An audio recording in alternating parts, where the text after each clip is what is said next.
అంతర్జాతీయ మార్కెట్లో మళ్లీ చమురు సెగలు కక్కుతోంది. బ్రెంట్ క్రూడ్ మళ్లీ $95 కు చేరుకుంది. నిన్నటి వరకు నేలచూపులు చూసిన బ్రెంట్ క్రూడ్ ఒక్కరోజు వ్యవధిలోనే నిన్న ఇవాళ కలిపి ఏకంగా 5% పైగా పెరిగి ప్రపంచ దేశాలకు దడ పుట్టిస్తోంది. గల్ఫ్లో మరింత పెరిగిన ఉద్రిక్తలతో ప్రపంచ దేశాలకు ఇరాన్ షాక్ ఇస్తూ హార్ముజ్ జలసంధిని మళ్లీ మూసివేసింది. హార్ముజ్ క్లోజ్తో మళ్లీ చమురుకు రెక్కలొచ్చాయి. హార్ముజ్ జలసంధి పాక్షికంగా మూతపడడం వల్ల అంతర్జాతీయంగా చమురు ధరల్లో తీవ్రమైన ఒడిదుడుకులు కనిపిస్తున్నాయి. మిడిల్ ఈస్ట్ లో నెలకొన్న ఉద్రిక్త పరిస్థితుల కారణంగా మార్చి 2026 నుంచి చమురు మార్కెట్ భారీ సరఫరా కొరతను ఎదుర్కొంటోంది. మరోవైపు హార్ముజ్ లో ప్రయాణిస్తే నౌకలను ధ్వంసం చేస్తామని ఇరాన్ హెచ్చరించింది. హార్ముజ్ జలసంధి ద్వారానే ప్రపంచవ్యాప్తంగా 20% క్రూడ్ ఆయిల్ సప్లై జరుగుతోంది. భారత చమురు దిగుబడులకు ఈ జలసంధి అత్యంత కీలకమైంది.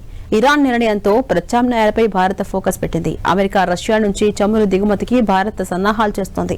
ఇరాన్, ఒమన్ మధ్య 33 కిలోమీటర్ల పరిధిలో ఇరుకైన పాయింట్లో ఉన్న ఈ హార్ముజ్ జలసంధి పర్షియన్ గల్ఫ్ ను గల్ఫ్ ఆఫ్ ఒమన్, అరేబియా సముద్రంతో కలుపుతోంది. ఇక గల్ఫ్ లో ఉన్న Saudi Arabia, UAE, Kuwait, Iraq, Qatar వంటి ఇంధన ఉత్పత్తి దేశాలు ఆయిల్ ను ఎగుమతి చేసేందుకు అనువుగా ఉన్న ఏకైక సముద్ర మార్గం హార్ముజ్ జలసంధి మాత్రమే.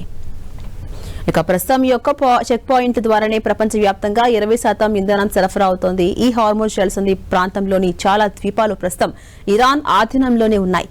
హార్ముజ్ జలసంధి మూసివేత భారత్, చైనాలపై తీవ్ర ప్రభావం చూపిస్తోంది. ఈ హార్ముజ్ జలసంధి గుండా వెళ్లే చమురు ఎగుమతుల్లో 82% ఆసియా దేశాలకు వెళ్తున్నాయి. వీటిలో భారత్, చైనా, జపాన్, దక్షిణ కొరియా దేశాలకే ఏకంగా 67% వెళ్తోంది. ఇక భారత ముడి చమురులో 90% మిడిల్ ఈస్ట్ దేశాల నుంచే దిగుమతి అవుతుంది. ఇందులో 40% హార్ముజ్ జలసంధి నుంచే వస్తుండటంతో ఇది భారత్ కు ఎంతో కీలకంగా మారింది. హార్ముజ్ జలసంధి మూసివేతతో అంతర్జాతీయంగా చమురు ధరలు ఒక్కసారిగా భారీగా పెరిగిపోతున్నాయి. ఇది ప్రపంచ ఆర్థిక వ్యవస్థపై తీవ్ర ప్రభావం చూపబోతుంది. ఇక భారత్కు అవసరమైన చమురు దిగుమతుల్లో 45 నుంచి 50%, సహజ వాయువు దిగుమతుల్లో 60% ఈ మార్గం నుంచే వస్తోంది. ఇప్పటికే ఇజ్రాయెల్, ఇరాన్ వివాదం కారణంగా గ్లోబల్ మార్కెట్లో చమురు ధరలు బ్యారెల్ ధర $95 కు పెరిగింది. ఈ జలసంధి మూసివేతతో ఆ ధర మళ్లీ సెంచరీ దాటడం ఖాయమని ఎక్స్పర్ట్స్ భావిస్తున్నారు. అధిక ముడి చమురు ధరలు ఆయిల్ కంపెనీలకు నేరుగా ప్రభావితం చేస్తాయని నిపుణులు తెలిపారు. ఇక భారత చమురు దిగుమతి బిల్లు $14 బిలియన్ పైనే భారం పడుతుందని ఎక్స్పర్ట్స్ అభిప్రాయపడుతున్నారు.